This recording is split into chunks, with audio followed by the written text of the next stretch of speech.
Ministra del Deporte, ¿cómo le va, Cecilia? ¿Cómo estás, Lucía, Marcelo? Hola, verlos a los dos durante tanto tiempo que no los veía. Sí, ¿cómo le va? Estén juntos, además, tremenda dupla. Se pasaron. Gracias. Felicitaciones a la Radio USACH Gracias, Muchas ministra. gracias, por ministra. esta captación de buenos talentos. ¿Cómo está usted, ministra?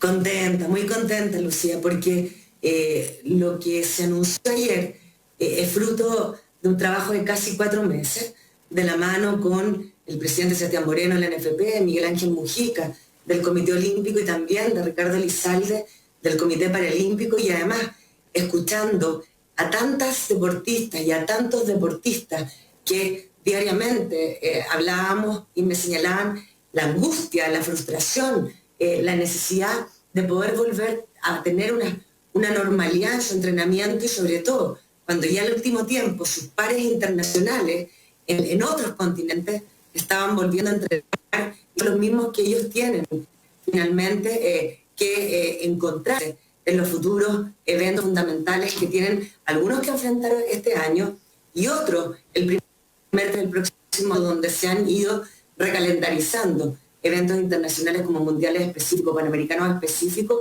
que han sido suspendidos este año. Así que contenta, muy contenta. Ministra, ¿qué llevó al gobierno a dar este paso de permitir ahora el entrenamiento de tanto de los profesionales de fútbol como de los deportistas olímpicos? ¿Qué se cumplió específicamente para que puedan volver a la actividad? Primero, Marcelo, porque nosotros en estos 4 meses trabajamos con las instituciones que ya les señalaba, la NFP, el Comité Olímpico, Comité Paralímpico, de la mano de las autoridades del Ministerio de Salud, abordando cada uno de los protocolos, no solamente de sanitización, sino que también de entrenamiento, de desplazamiento, de concentración, de competencia, además de los protocolos deportivos, sobre todo lo que dice relación con el distanciamiento deportivo y el resguardo de la salud de nuestros deportistas cuando utilizan, ¿no es cierto?, implementos que no necesariamente son individuales. Y eso se suma a que ya la semana pasada, cuando yo hago esta solicitud formal a la mesa que lidera justamente las medidas que se toman frente a esta pandemia, se empezaron a incorporar otros rubros en términos de permisos únicos colectivos o especiales, como es el caso de los trabajadores de la cafetería o de los trabajadores de la carpintería. Y en ese sentido se pudo lograr que esta semana se incorporara este permiso único colectivo para 884 beneficiarios entre deportistas, entrenadores y head coach, porque son trabajadores del deporte. Y eso muchas personas no lo saben, no se lo conocen sin duda los contratos de trabajo de los jugadores de fútbol profesional, pero no saben que nuestros deportistas de alto rendimiento, que no tienen contratos de trabajo, dependen sus ingresos mensuales, no solamente de la beca Prodar que entregamos nosotros y que a través de un nuevo instructivo permitimos que se siguiera dando en esta pandemia, sino que también de los premios a los logros deportivos que obtienen por participar en estos eventos. Y si no entrenan, si no se preparan bien, entonces en los eventos deportivos que tengan que enfrentar, no solamente no se va a dar el principio de la justicia deportiva con respecto a sus pares, sino que no van a estar en condiciones de poder validar sus logros, validar el medallero, y que no eso también tener ingresos económicos que para ellos son fundamentales. Ministra, ¿por qué no se incluye al fútbol femenino? En esta primera etapa, Lucía, muy buena tu pregunta. Yo siempre digo, este es un primer paso de un gran paso, porque nos costó muchísimo. Y dentro de esto, con respecto al fútbol en particular, la NFP solicitó, dado que iba a ser reducido el número de beneficiarios en esta etapa, 250 para el alto rendimiento, 94 para entrenadores, para árbitros que tienen que acompañar y prepararse para la competencia, y la diferencia, 554, si no me equivoco, son para planteles de los clubes de primera división y primera B en comunas con cuarentena, ¿no es cierto?, en esta primera etapa. nosotros ahora estamos, justamente me salió una reunión viendo los beneficiarios del alto rendimiento. Y por ejemplo, ahí, según el criterio que está aplicando Plan Olímpico, puede eventualmente ingresar la selección de fútbol femenina, porque es uno de los deportes colectivos que tiene mayor posibilidad de clasificar a Juegos Olímpicos el próximo año. Y así, Lucía, seguir avanzando. Pero en resumen, es la NFP la que solicita los permisos y es ella la que no incluye al fútbol femenino. No es una decisión ministerial. Para ser súper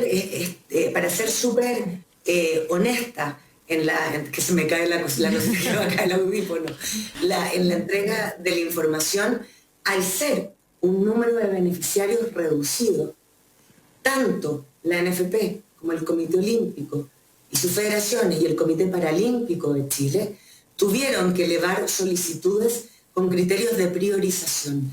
Y esa priorización, además, en este minuto, está siendo evaluada técnicamente por Plan Olímpico, lo que dice relación con el alto rendimiento. Y en términos del fútbol, claramente, dado la limitación, la NFP prioriza el fútbol profesional mirando el regreso al torneo de una fecha que yo creo que hoy día es imposible de cumplir, que era el 31 de julio, ¿verdad?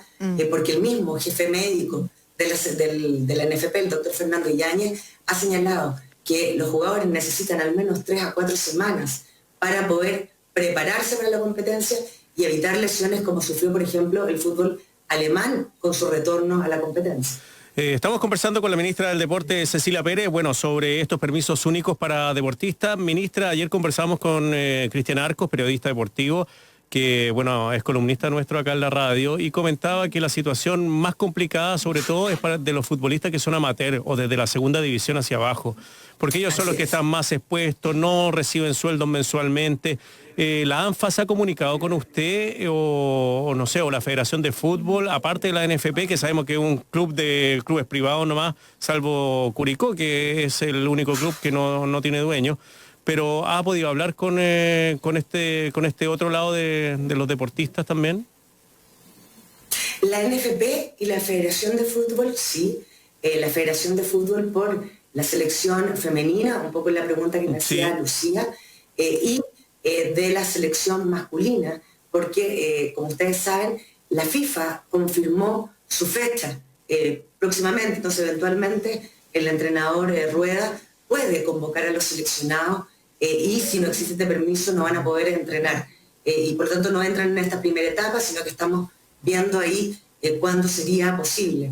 En el caso de la ANFA, con quien tengo muy buenas relaciones desde hace mucho tiempo, formalmente no, e informalmente tampoco, pero en el entendido de que esta es una primera etapa y que posteriormente vamos a ir avanzando, no solamente en el caso del fútbol, a la segunda división, ¿no es cierto?, donde hay muchos clubes involucrados bajo la situación que tú señalas, Marcelo, sino que también queremos tratar de llegar al fútbol también social, comunal. Por fecha ANFA, por fin de semana en todo Chile, más de 1 millón de futbolistas compiten. Es mucha gente y nosotros entendemos que el deporte, sobre todo en este tipo de situaciones, es importante no solamente para la salud física, sino que también para la salud mental. Hemos hecho mucho esfuerzo para motivar a entrenar en casa, pero sabemos que no es lo mismo. Pero también, bajo el principio de responsabilidad, estas medidas tienen que ser bajo el amparo de la autoridad sanitaria, quien lleva justamente las medidas de esta pandemia para evitar rebrotes, para ir bajando responsablemente la curva, ¿no es cierto?, de la pandemia, porque además es una situación inédita que no se conocía en el mundo. De la mano de eso, por responsabilidad y por también proteger la salud de nuestros y nuestras deportistas, es que tenemos que tener siempre el acuerdo y la autorización del Ministerio de Salud, por eso trabajamos con ellos semanalmente y esperamos ir avanzando en la medida que la pandemia lo permita. Ministra, la última pregunta justamente se enfocaba en eso y que tiene que ver con el deporte amateur en general, no solamente el fútbol, el básquetbol, el voleibol, todos los deportistas quienes salen a trotar y al mismo tiempo el ciudadano de a pie como uno más sedentario, como una más sedentaria, en el que el Ministerio del Deporte también podría tener quizás un foco ahí para incentivar. Se lo pregunto en el contexto de que en otros países en los que se hicieron cuarentenas, incluso más exitosas, o sea, mucho más exitosas que la nuestra en términos de reducción de movilidad, porque se redujo realmente el trabajo de las personas que se trasladan de comuna a otra, sí se permitía una hora para salir a hacer deporte o una hora para salir a caminar, como usted bien dice, por salud física y mental de las personas. ¿Se podría avanzar en eso? ¿Se planteó en algún momento que es un permiso que por supuesto incluye que las personas no salgan de su zona de residencia, que es lo fundamental para no trasladar el virus, Claro. que se permanezca aislado, Sí. ¿no es cierto?, no en grupo. ¿Se podría hacer algo así pronto, aunque permanecieran estas cuarentenas? Sí, nosotros hemos ido trabajando con la Mesa COVID Deporte, que trabajamos hace ya 4 meses, incluido en la Asociación de Municipios de Chile, con el alcalde Rodrigo Delgado, sociedades médicas deportivas, psicólogos deportivos, kinesiólogos y las instituciones sociales del deporte, además del Ministerio de Salud y el Ministerio de Educación, pensando un poco también en las clases de educación física, talleres, en el retorno presencial a las clases de los estudiantes de básica, media y también prebásica.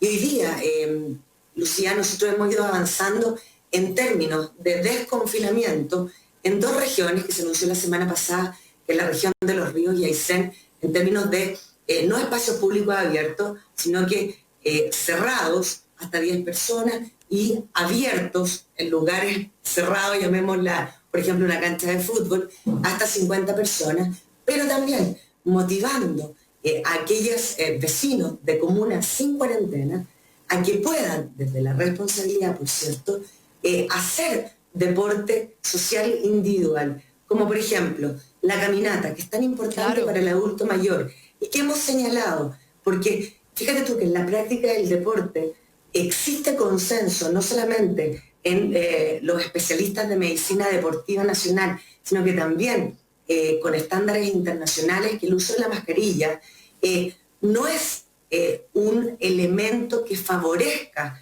la práctica del deporte hacia el deportista, básicamente por el consumo de oxígeno. En el caso de la caminata, nosotros hemos recomendado 5 metros de distancia entre la persona que va adelante y la persona que va atrás. Todo esto avalado por justamente los profesionales expertos de salud y medicina deportiva. En el caso, por ejemplo, del trote, hasta 10 metros de distancia para aquellos que hacen hasta 10 kilómetros por hora y 20 metros de distancia aquellos que hacen sobre 20 kilómetros por hora. Y lo mismo se asimila al ciclismo. Y en eso uno no puede estar fiscalizando. Se apela a la responsabilidad individual. Hoy día el foco particularmente está en las comunas con cuarentena. Y ahí tenemos que seguir llamando justamente a tener los cuidados, a tener espacios de actividad física o entrenamiento en lugares resguardados como son los hogares, que en la mayoría de nuestro país son espacios reducidos. Y ahí nosotros, y por eso es tan importante lo que tú dices, Lucía, porque uno se da cuenta que la necesidad existe.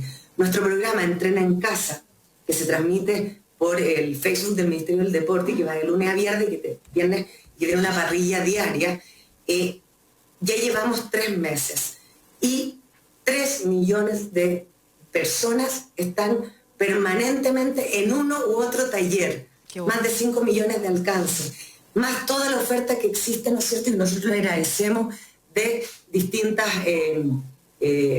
empresas deportivas, etcétera. Por lo tanto, uno se da cuenta que la necesidad está.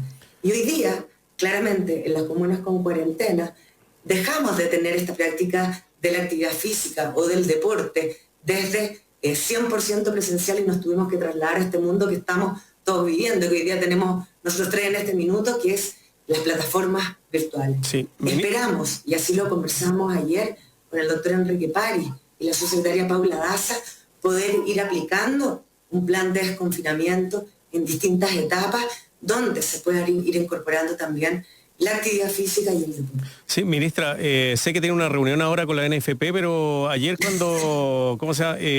Bueno... No es solamente, Marcelo, solamente un segundo, Sí. no es solamente con la NFP, es con la ANJUF que es la Asociación de Deportistas, de Futbolistas Mujeres, y además con la rama de fútbol de Palestino y la ministra de la Mujer, para sociabilizar el proyecto que sanciona el abuso sexual, la violencia sexual, la discriminación y el maltrato en el deporte.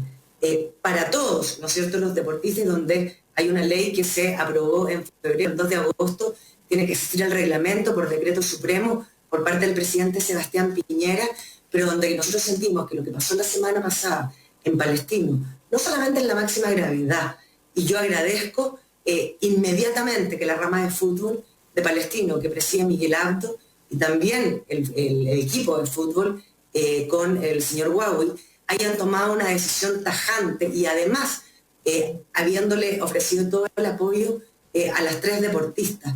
Pero eso no es una excepción. Y por lo tanto, hoy día vamos a tener la posibilidad que puedan existir sanciones penales, incluso en el ámbito del deporte. Porque no solamente uno tiene que decir que es inaceptable, uno tiene que tomar cartas en el asunto. Así que no es una reunión chiquitita, es muy importante, y lo más importante es escuchar a las representantes de las futbolistas femeninas. Sí, quería preguntarle sobre el hockey, que recibí ayer una carta, también Fernanda Urrea, una ex seleccionada chilena, campeona mundial, envió un video preguntando sobre si podía usted recibirla, ministra, para convencerla de que el hockey esté dentro de los Panamericanos del 2023 que se van a realizar acá en Santiago, y dando cuenta de que el hockey es una de las pocas disciplinas que siempre hemos terminado entre el oro y la plata en los Panamericanos. Quería saber si tiene alguna buena respuesta para ella, si las puede recibir o no, porque me dijeron que por favor se lo preguntara, ministra.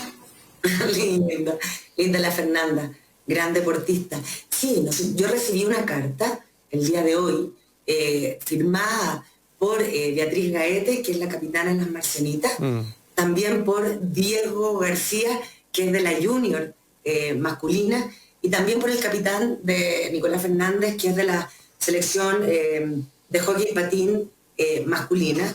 Y en la mañana me contacté con Diego, así que muy temprano, el lindo me dijo, me despertó y no se lo esperaba, y espero durante el día también llamar a Beatriz y a Nicolás para que la próxima semana, tal como se lo señalé a Diego, podamos tener una reunión vía Zoom, donde va a estar presente el subsecretario Andrés Otero, el director ejecutivo de Santiago 2023, Felipe Pablo, y también el presidente del Comité Olímpico, Miguel Ángel Mujica, que además es vicepresidente de la corporación, porque esta postulación la hizo el Comité Olímpico, los dueños de los Panamericanos son Panam Sport, y de los Parapanamericanos son IPC, y nosotros somos solamente ciudad organizadora. ¿Y qué sucede en concreto? Si bien aún Panam Sport no ha cerrado la lista final de los 39 deportes, aprobó en el mes de marzo en Puerto Rico 34 y dejó pendientes 5 deportes, dentro de los cuales no está el hockey patín. Nosotros creemos que podemos seguir manifestándole esta preocupación a Panam Sport, porque tú tienes razón, el hockey patín nos ha dado mucha alegría, sobre todo en las Marcenitas. Y el problema que existe, que Panam Sport, para que un deporte pueda estar, que no sea olímpico, tiene que existir al menos 21 países con selecciones nacionales. Y por eso el hockey patín femenino nunca ha estado en un Panamericano. Y en el caso del hockey patín masculino, creo que ha estado en 6 Panamericanos con 8 selecciones del continente. Entonces, si bien Panam Sport hace excepciones, como en el caso, por ejemplo, del esquí náutico, es súper difícil que sea con tan pocos países que finalmente tienen el nivel de alto rendimiento, una selección nacional para poder estar en los Panamericanos. Sin perjuicio de eso, nosotros vamos a escucharla, les vamos a explicar y vamos a seguir relevando este tema que es tan importante ante finalmente el Comité Ejecutivo de Panam Sport. Muchas gracias, ministra Cecilia Pérez, un gusto verla. y nos estamos comunicando a ver qué pasa también, si es que se pueden entonces generar iniciativas que permitan a los ciudadanos y ciudadanas más comunes y corrientes, al menos una horita ahí en familia, quizás salir a darse una vueltecita a la manzana para caminar. Un Gracias, abrazo, ministra. Sería maravilloso, Lucía, Marcelo, y solo a través de ustedes, que son comunicadores tan importantes, por eso me alegré tanto cuando supe que eran ustedes dos, más feroz dupla, que sigamos llamando, en el caso de estos 850 beneficiarios y beneficiarias del permiso único colectivo para el entrenamiento, el alto rendimiento y el fútbol profesional, llamando a la responsabilidad. La idea es que sigamos avanzando, y no que por un mal uso, que solo para entrenar, nos sirve para pasarse al supermercado, a la farmacia, Sí, tengamos que ministra. retroceder. Oye, Sí, bueno. por lo mismo tírele la oreja, no tiene que ver con el deporte, pero tírele la ¿A quién? oreja a Ena Fonbaer, que ayer se fue a tomar un café y Valdivia. las medidas de distancia social, las mascarillas en cualquier parte, hay que tomarse los permisos con responsabilidad, como usted bien dice, para que no tengamos que retroceder Que le vaya bien. en el desconfinamiento. Un abrazo. Sí. Chao. Chao. Gracias, querida Lucía y Marcelo.